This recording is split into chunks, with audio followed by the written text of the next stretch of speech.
বাংলা সাহিত্যে আলোকদণ্ড বলতে যার নামটি প্রথম উঠে আসে তিনি আর কেউ নন, তিনিই সূর্য, তিনিই শ্রেষ্ঠ, তিনিই অধিপতি। বিশ্বে তিনি এমন এক ঠাকুর যিনি সর্বকালে চিরপ্রাসঙ্গিক, চিরনবীন ও চিরন্তন রূপে চিরকালীন। দাদার কি সৌভাগ্য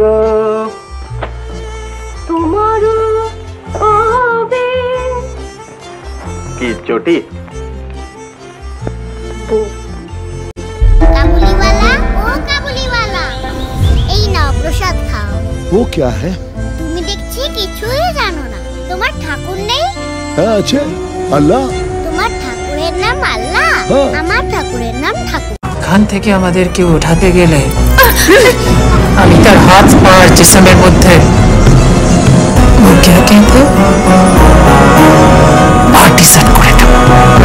রতন, আমার জায়গায় যে লোকটি আসবেন তাকে বলে দিয়ে যাব, তিনি তোকে আমারই মতো যত্ন করবেন।